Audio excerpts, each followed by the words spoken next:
On the last episode, you talked about catching a gun charge when you were young. And you said that you just carried a gun for no reason. Yeah. I ain't had no beef. It was just, at that time, my little hustle was guns, moving guns. You know what I mean? In hindsight, I've regretted it because you always feel like, damn, what if one of them guns or something I sold was the death of somebody? You know what I mean?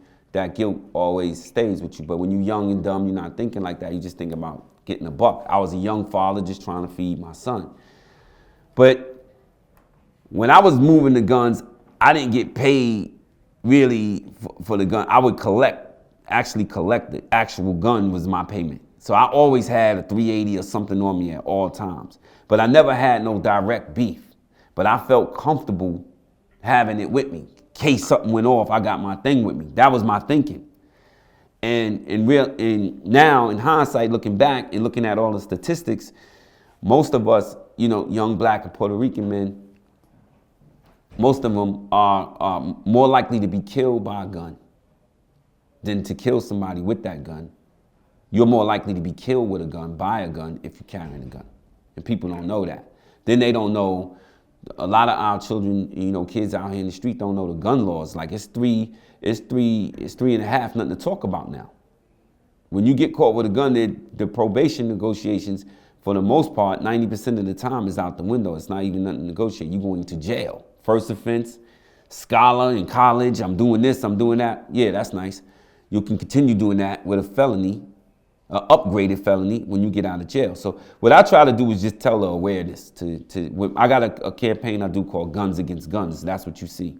It's just to give these kids, to let them know, just to give them awareness of the gun laws and then the statistics of if you get caught with the gun, this is what you're gonna do. And then statistics of what's gonna happen to you if you go to jail. You likely to there's a 30% chance you're gonna get cut on Rikers Island. That's the statistic.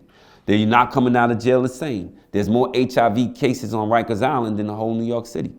So these are things you need to think about when you're walking around with a gun. And and I just think a lot of our people be like, oh, that's obvious. No, it's not. A lot of these kids don't know these statistics. So I'm here to tell them. Not to mention, we don't trust the police. You feel like they got this campaign. If you turn your gun in, no questions asked, who really believes that? So even a kid in the hood that might want to turn his gun in, you think he really trusts that? So I tell him, I don't give a shit if you dismantle it and throw it in the Bronx River or the Hudson River. Just get it out your hands, man, because you're only going to get killed or kill somebody, you're going to wind up in jail. And for most cases, it ain't even worth it. And I was walking around just to have it. And imagine if somebody rubbed me the wrong way or did something the wrong way. They would have got popped for probably absolutely no reason. Or I would have got popped reaching for absolutely no reason. And cop that caught me with the gun said that I only had probably another 2 seconds to drop it or he was going to pop me. Well, did you ever see the interview I did with Chiali? Yeah. Yep. Example. So that was the exact situation that you're talking about. Example. He That's got the into perfect an argument with his baby mother's brother. The dude told him to suck his dick, and he pulled out and emptied his clip. Perfect example. And Chiali is such a good dude, man. And how many years of his life gone? 15, I think. 15, like that. And he was supposed to be a castmate of mine on Love and Hip Hop. I was looking forward to it, and because of that, they wouldn't put him on the show. Because of the murder. Because of that situation, Chiali is not on Love and Hip Hop. My man, my son told me that they were looking at Chiali, to be on the show and how crazy he is. Loved him. No, they love. Hey, I didn't know what happened until you just told me. No, they love Chi. They was even coming to me like, man, your boy is coming because he's from the Bronx. This is gonna be a good thing. He had a crazy story. So, I'm always like, yo, you know what? Anything that's gonna take some of the fucking light off of me, bring it. And ultimately, they didn't use him because because of the situation. And again, you know what I mean? Like, just imagine if he didn't have a gun that day. He probably could have put hands and feet on dude, and they would probably be, shook on it later on down the road, and they would still be. Come on, how awkward is that? That your kid's uncle. You know what I mean? You know, so I know that he regrets that. And that's why I go around and I tell people to this day, like, you know, just having it. I remember being on the subway asking somebody, yo, what the fuck are you looking at, my man? Like, and now I'm 145 pounds. Dude could be 6'2", diesel. And I'm asking him what the fuck he's looking at. Because I felt I had the upper hand.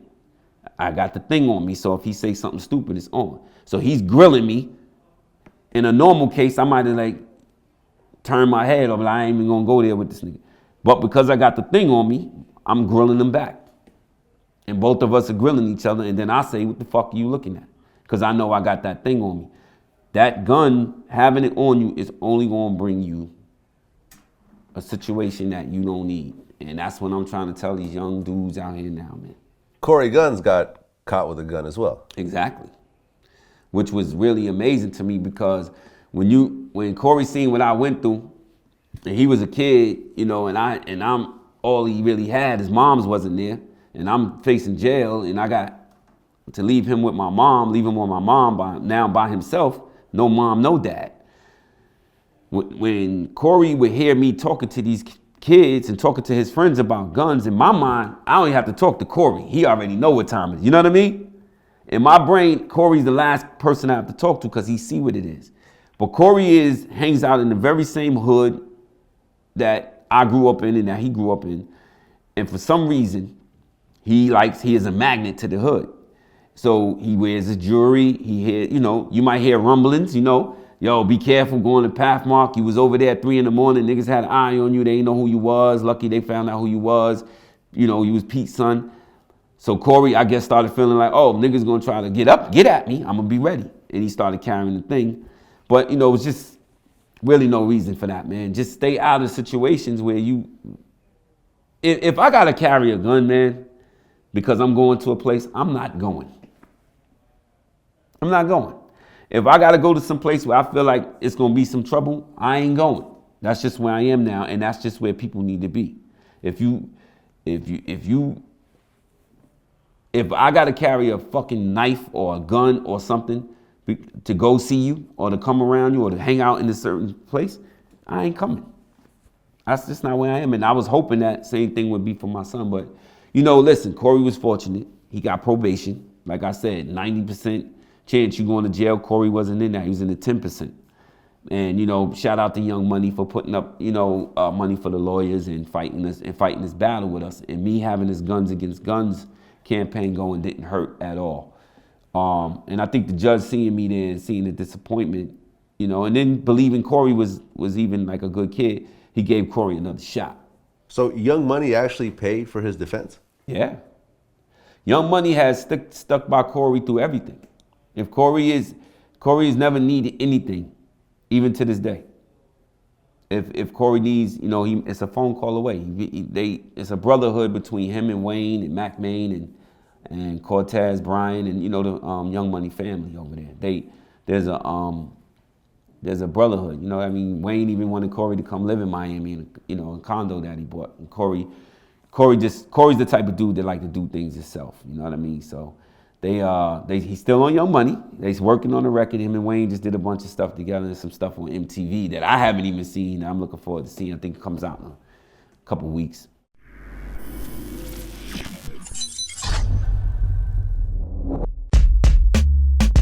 Man, I wasn't surprised. Have you ever been in a rap group? No, I have not. It was one of the most impossible things to do. And for somebody to be in anywhere in music that long, man, that's amazing, man.